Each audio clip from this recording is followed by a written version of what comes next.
The ending of Unboxing Marriage, Part 1 down below. Let's see did OP walk out okay. Half a year later, my GF of 5 months is on vacation with her ex. On a trip she originally invited me to go on. Before meeting up with him and flying out, she sends me a chat message that she loves me and wished I was there through Google Chat. We use that instead of texting on our phones.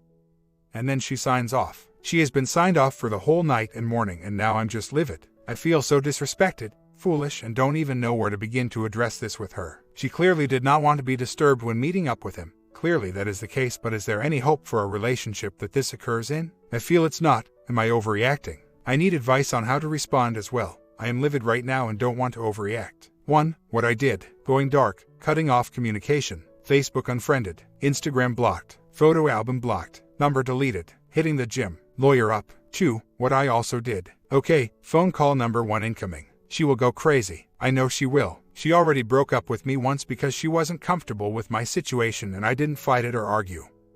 I simply said, okay, and moved on. Before that point I had already taken steps back due to her flakiness. The next day she blows up my phone with texts, all day saying she is going crazy and can't imagine me not in her life, saying she made a mistake. I make her wait a day while I wonder if it is even worth it.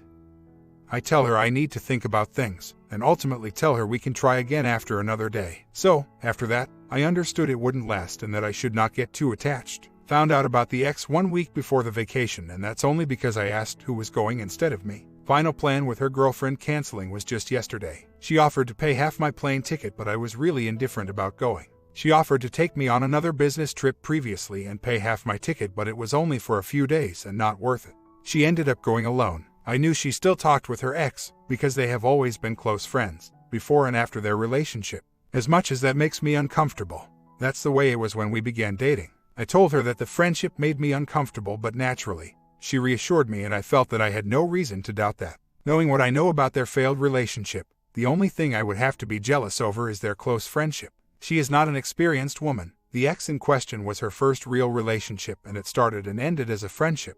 Now, the trip, I trusted her up until she signed off chat before meeting him.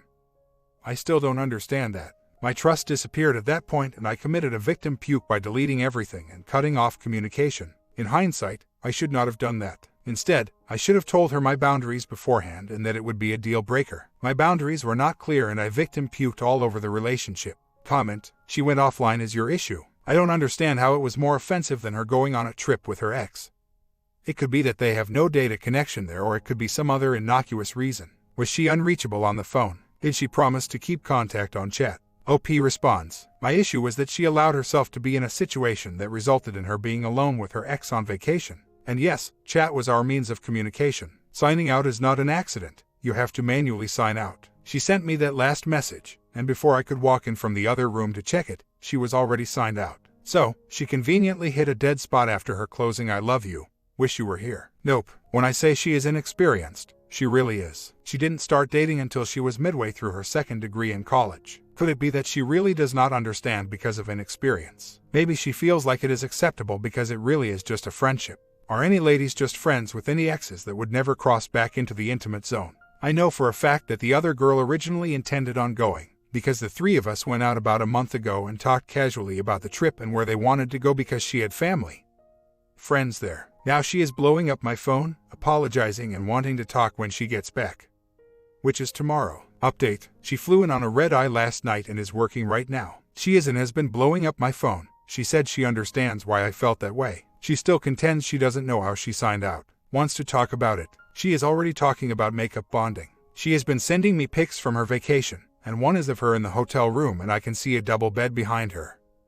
So separate beds, I would assume. Going to dump her face to face before she has a chance to seduce me with those eyes. I need to move on. Was fun while it lasted. We talked for a few hours. She didn't gaslight. She didn't get defensive. She kept apologizing for putting me in that situation. She understood why I was angry and didn't think I was acting unreasonably. I abandoned the dumping, and instead set boundaries that should have been set before the trip. She agreed with my boundaries and thought they were reasonable. Then we had makeup bonding, and it was amazing. A month later, ex-wife refusing to leave house. The house is mine. We have 2 children and share joint custody. I set the move-out date of January after a year of her dragging her feet, acting irresponsibly and paying no rent. Now, she is now threatening to call the police to allow her to stay because I stupidly agreed, in divorce paperwork. that I would let her stay until she found suitable housing. She tells me she needs more time because she found a place ready in February, despite there being other units available.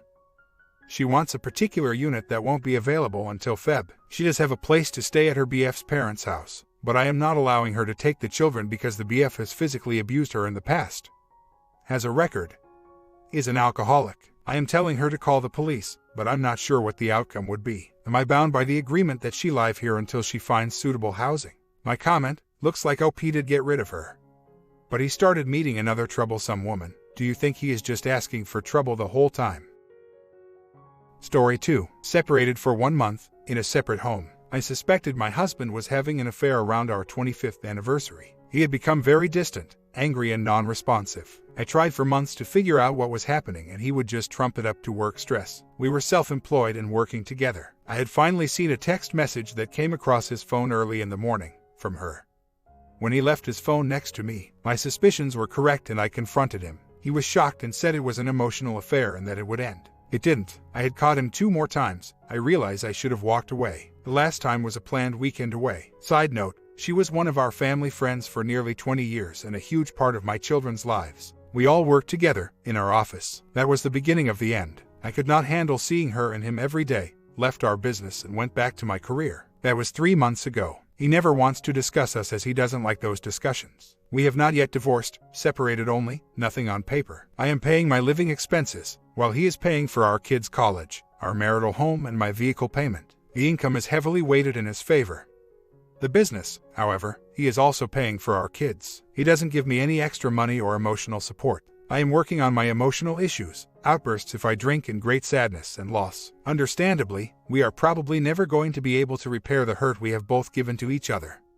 However, I cannot figure out how to quit obsessing over him or find a way to move forward. The hardest part of this for me right now is his lack of empathy, remorse or even acknowledgement. He feels that the past 4 months have really pushed him away. He is not the man I grew up with, married, built businesses and had children with. Last time I saw him and we actually talked about where we were headed, his eyes were filled with anger that I had never seen. He says that I have pushed him further than anyone has and that his becoming physical is the only way to get me to stop. And then he feels belittled, but no thought, out loud, about his role in this. I am sure I am really grieving the loss of my best friend, dreams, lover and spouse. I am, by nature, a homebody and happy by myself. I have been trying to get out more and be more social. It feels like I don't even know how to socialize or hold a conversation without bringing him into it. I do not like that and am working to stop. I do like my new place, my job, my little dog and my time with my friends. I just can't figure out how to let go of the old him in my head. Things are much easier when we do not talk or text often. Our finances are very intermingled due to so many years together and having worked together in the business. I have met with an attorney once and she did tell me to gather as much information as possible. I have been doing that, but with not being in the office or part of the finances any longer. This is difficult. I am sure I didn't mention that her and his my old friend, own rental properties together under another corporation but are part of our tax returns. Again, too much mingling. That part scares me and the attorney is so expensive. Right now, I pay all of my own expenses except my car payment. We do own a home that he is living in on his own and he is carrying the kids. Mind you, we do not have a lot of debt. The idea of digging into all of the financial stuff is overwhelming.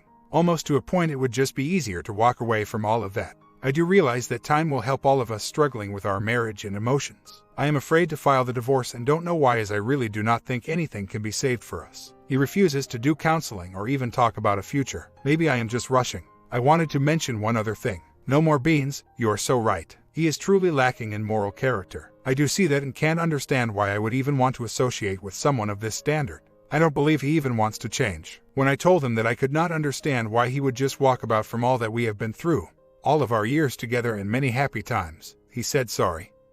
I am just not that person anymore. I was flabbergasted. This is not all one-sided. I have made a mess of things because I could not move on and begged, in essence, pushing him further away. The more I say things out loud or put them here, the more I see that I need to really work on the 180 and do my very best to put on a good front to make my brain see what is happening. Tonight has been hard. I have been working the 180, of course not for very long. Yesterday, husband came by to pick up our other dog. He was out of town and he has one and I have the other. Visited some and actually smiled a bit. He gave me a hug, as he always does when he leaves, and told me, "Love you," as he was walking out the door. Haven't heard anything near those words in a very long time. So now confused, today was fine. Tonight, I needed to ask him about our taxes as he has been working to get them done and filed. This has been my task every year until this year, trying to be sure I am keeping up on some of our financial stuff. I called him and fell apart. He says he understands but doesn't say much. He tells me he does miss being around me sometimes, but he really doesn't know where his feelings toward me are. I was reminiscing about the fun things we used to do in the summer that won't be happening, and I think that set me up for the fall. I texted him after the call and said that I only wanted to know the answer to 2 questions. One being, does he want to be with me or not, and does he want to work on our marriage or not? I know how this sounds, and I would tell anyone that if they don't know if they want those things or not, then the one asking should turn and run fast, but I cannot seem to do that. I feel like a total idiot by even waiting for him to make that choice, but can't bring myself to file. He has not responded, but it is late here. He has buried himself in work and blames the fact that he is so busy on why he hasn't given the relationship thought of a future or not. I need to find a way to stop the pain and get out of limbo. Frankly, don't even know what life is supposed to be like now. Want to be happy but can't seem to really find any joy. 2 whole days with no tears. I heard the word pathetic loud and clear. I have also printed out the 180 and keep it on my desk. I work from my new home. Yesterday, I did not reach out to him. He called me around 6:30. I did pick up the call. Strange for him to call and not text. I had asked him 2 days before to give me 2 answers. Do you want to be with me or not, and do you want to work on our marriage or not? I realize now that this is cornering and probably not the best of plans. I also not sure I want the answer, as I don't know that I can ever go back to the man that he is now. Anyway, he talked for 30 minutes while I was walking my dog. I thought maybe he was calling with an answer to the questions. What he was calling to do was vent about his workday. We worked together for 2 years in the same office. After he pushed me to quit my career working to make others money and come work with him, I left our business and went back to my career 3 months or so ago. We are still in the same field, so I am sure it was a comfortable zone for him as I could understand the situation. However, I really don't want to know any of that anymore. He didn't want me there any longer and kept her there instead. So why bother? I was as businesslike as I could be, but did feel bad that he had a crappy, stressful day. Now today, all was good. No contact until he texts me at about 8:30 again to tell me that he had interviewed someone today and had a prospective new employee. Not once in the conversation did he ask anything about me or my day. All his work, his life, but I did not ask him anything about his stresses or offer anything personal in this conversation. As noted, I am working to keep this negative person in my forethought so I don't slip back to thinking he is the old loving person. Next problem in this moment. There is an event tomorrow night that happens in our city, 125,000 population, each week in the summer. It is an outdoor venue with live music. I love the band that is playing and had planned on going. I do believe that she will be there as well as him, together but as friends. Again, I know this is not a strong point, but I do not want to be anywhere that I could bump into him or her. Too awkward and I know will tip me backward. So, I did end up going, went with 3 other women and had a great time, until I saw my husband and his I do not know he saw me or not. I had met a younger fun guy that stayed with us the rest of the evening. He wanted to come home with me and lavished all kinds of wonderful notions my way. As food as that made me feel, I did not feel like I could bring him home until I had the discussion with my spouse about our expectations. But believe me, I did not want to do that. He made me feel very wanted and loved and begged to just even sleep on the couch. Today was pretty good as well. I would tell anyone, just as all of you would agree. The 180 is a great tool. It is not an easy one to enforce, and certainly cannot all be done at once. But saying that, I fully believe in the no contact piece is really helping me. If I am not talking to him, seeing a text from him or seeing him, I feel pretty okay. It is when there is contact that I let myself fall back. With that said, he showed up at my door after he left the office today, without calling or texting first. I am sure there was an agenda there, most likely being nice because he needs me to take our other dog while he is out of town Sunday, Tuesday morning. The best part, I was able to laugh and show happiness without expecting or requesting any input from him. I did not give him any part of me that he could use or manipulate. When he left, I didn't cry or even show any emotion that would be different from an acquaintance leaving. Wow, what a relief it is to not feel like I was going to cry, beg, be stressed. Maybe seeing them together last night was a good thing, bringing me closer to really dealing with who he is now and not who I thought he was. Slipped back a bit today. He is leaving town tomorrow, as I had said earlier, and needs to keep the other dog. He invited me out to have dinner, which was quite casual. We then watched the MMA fights. All good there, strictly friends and no personal discussion. When it was time for me to go, I asked him if he knew what he wanted yet. Do you want to work on our marriage or not? Of course, made him angry because this always happens when we are together. I feel like if he could step up and admit to himself and to me what he is feeling, I could deal. Without that, I feel like I am giving up. I left feeling bad for even asking and allowing myself to fall back into the manipulation. So now, back to the 180, which was working, like starting all over again, but still feel stronger than I did a week ago. I am not ready for file for D yet. A lot of coming business and personal stuff that has to be sorted through. Is it okay to do the no contact 180 and not move toward the divorce yet? He did say he wanted me to wait for him and not walk away, which is more than he has said in months. However, I really am waiting for him to decide if he wants to be with me or work on our marriage. I don't think that first decision should be so hard. I know that seeing other men during this time would be against our vows, but it also feels like he doesn't care one way or the other. I am not looking to date, but what if the situation comes up? Then what? I want my old husband back, which I know will not and cannot happen. So to me it seems the outcome is inevitable, but not sure what to do with that yet. I did say that I would try to wait for him. Still not sure what I am waiting on. Him deciding if he wants me or want to work on our marriage. It should be a rocket science type question. We either want to work on something or don't. That leads me to believe that you are correct, that I am the plan B just in case. He doesn't want to make that decision. However, I cannot see where he is working on anything to improve himself or our marriage. He says he understands if I need to move on. I said that I wouldn't move on until I knew there was nothing of us left. With that said, the man that I met at the outdoor function we went to has now texted me twice. I was thinking that he was younger than I am, so he would just move on. I do not know what to do with this. I agreed to wait for my husband, and now I have another guy interested. He does know that I am married. He says that really just want to have some fun over the summer before he moves. If I text him back, I am betraying my husband. We are separated in different home, but only for about a month and a half. We have not agreed to see other people. I do want to have some fun and enjoy getting to know people. Think this guy is looking for more than that, and that scares me. I feel that if I text him back, maybe I am encouraging him down a path that I may not be ready for. I don't want to get the scraps and want to be strong. I do feel that I am much more aware of what is really happening and handling it much better than even a week ago. I am a doormat with a welcome sign. That has become quite apparent. He is trying to decide if he can be happy with me or happy on his own, which I think scares him. But that is not my issue anymore. I do not want someone that has to decide if they want to work on things or not. I want to be happy and able to do things without always wondering what he will think or say. Being away from him does help that. I love my new place, my independence, and the friends in my life.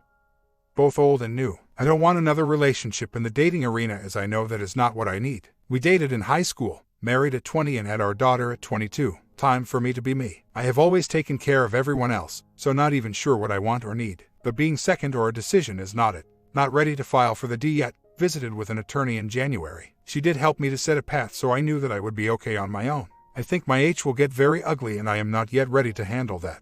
Not sure what I am afraid of, but want to be in as stable emotionally as I can be before that. I am going to continue with the 180 and to find positive influences in each day. I am feeling very good and have finally stopped crying every day. And when I do start to feel low, have found ways, so far, that pull me back to the reality of my situation. He showed up after work today to pick up the dog. I had expected that he would, but it was later than I thought it would be. I had plans to go over to a friend's house for a get-together of women, mostly in education, which is very different than my career. I was excited to go meet up with them and meet some new people. I answered the door, let him in. I was partially ready to go, pulled my purse out on the counter, and he sat down. Didn't discuss much and nothing personal. I was not rude but didn't input much. When he left, I ran in and got changed and headed out. About 2 hours later he texted me a random text about Chinese food smells outside of the gym. Strange for someone that feels I smother him. I did not ask about his trip or the class he took while gone. That is very out of the ordinary because I am always interested in the work and all that goes with it. So, I am wondering if he is feeling the 180 a bit and not sure what is going on. But of course, he will not ask. I am okay with that. Today was the first time I was not sad or hurt when he left. I did not feel the need to cling onto him in any fashion or drag out conversation to get him to stay. When I left to go to my friend's house, I actually felt pretty good. Much more confident in who I am and that I can be happy without him in my life day in and day out. Now tomorrow may be different, but I will take it for today. Update: I am calling my attorney back tomorrow. Have been pushing it away and I am not sure why. I know where we are heading, as I don't see how anything in our relationship will ever be the same. I am scared of dealing with him on the D level, as I know he will get very ugly, as money is sacred to him. He won't leave me in the street but will not want to give up anything either. I am tired of even dealing with the whole thing, and just want it to be over. Is it wrong to just want to walk away and not take anything? I am doing the 180 again and not reaching out to him and responding only when necessary with short answers. It is so hard, but I know that conversing with him will hurt me. He doesn't care obviously, and I need to find a way to not care as well. So not my nature or personality. He is the coward and I need to stand up for myself and take some action forward. Maybe that is why I am tired. I have made all of the action steps. I moved out, I confronted him. I went back to work, I am supporting myself.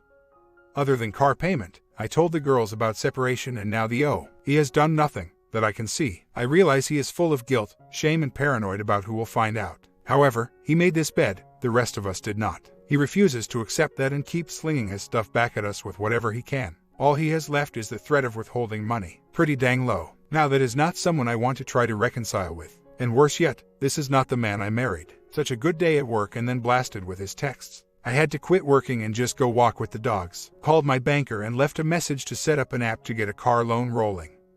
Since he will now refuse to pay for what I drive, it is too big of a payment for me to carry, so we'll need to trade it. We'll call attorney back again tomorrow and start that process. Need to contact accountant and get the last year's taxes too. This is just going to get ugly and I am just tired and want to walk away from it all. Don't want to fight, don't want to drag it out. So busy with work that it will overwhelm me. But maybe it will be what I need to keep moving forward. A little scared of the beginning of the end. If he wakes up from his fog, he will have lost many of the people that have been important to him in the past, including some of his family. That makes me sad, but if I try to bring anything up to him so he can see his behavior, he just gets angry and walks off. Very passive-aggressive. This has led me to just look away when he starts complaining or being negative. With that said, I have not hardly seen him in the past couple of weeks. It is almost a bit strange to me in the way that I am feeling right now. I have not cried in quite some time, nor have I been dwelling or obsessing on the past. I have been going out and being social more with friends as well. It is almost as if I have crossed a hurdle, not knowing what that hurdle is. Either way, hurdle or not,